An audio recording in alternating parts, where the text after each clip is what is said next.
څېړونکي وایي چې په خیبر پښتونخوا او بلوچستان کې مخ په زیاتېدونکې ترهګرۍ پیښې د هغې تګلارې نتیجه ده د کومې تر مخه چې تحریک طالبان پاکستان غړي د مذاکراتو په مقال د پاکستان بېلابېلو سیمو ته ننوتلي او د بلوچ وسلوالو ترڅنګ په دغو صوبو کې بریدونه کوي. دوی وایي که چېرې د پاکستان ریاست په خیوات کې امن غواړي نو د وسلوالو په ضد به ورته خپله تګلاره بدلول او د افغان طالبانو سره به په کلکه دا مسله پورته کوي. ځکه چې د پاکستان حکومت په وینا تحریک طالبان پاکستان د دې خیوات په ضد د افغانستان خوره کاروي. د خیبر پښتونخوا په بنو سیمو کې ترهګرۍ په ضد اداري سی ټي ډي په مرکز او د نورو ترهګرۍ بریدونو د ذمہوارۍ غستونه وروسته تحریک طالبان پاکستان په اسلام آباد کې د جمعې پرواز د ځانمرګي برید او د خالی پرواز د بلوچستان په چمن سیمه کې د یو امنیتي سرتیرۍ د وجلو ذمہواري منلې ده. د پیښور پوهنتون د صحافت د څانګې استاد او لیکوال ډاکټر عرفان اشرف وایي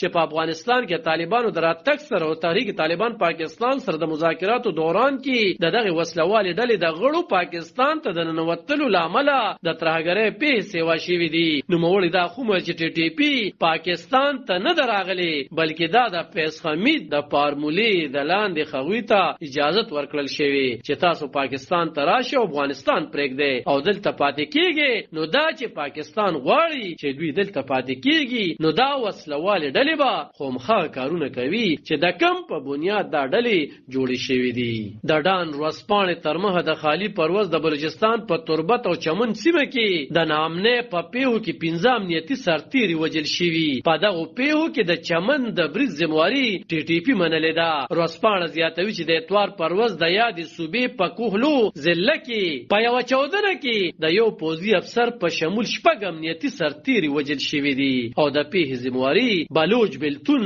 غوښتونکې وسلوالې ډلې منلې ده. څېړونکي وایي چې تحریک طالبان پاکستان سره د بلوچ وسلوالو د یوځای کېدو له امله د حکومت لپاره ستونزې نورې هم سیوا شوي دي. دوی وایي چې باید پاکستان د دغو وسلوالو مخنیوي لپاره په افغانستان او ایران فشار واچوي تر څو چې دغه وسلوال د یادو خیوادونو څخه وویستل شي. د پاکستان د پوج مشر جنرال عاصم منیر په وروستو کې د افغانستان سره په پوله د خیبر قبایلي ضلع د تیراز سیمې سفر کړی او ویلي و چې د قوم په ملاتړ به تر هغې ترهګرۍ په ضد جګړه دوام لري تر څو چې تل پاتې امن په ځای کړی شوی نه وي. علب خان شیرپو دلبر نیوز 400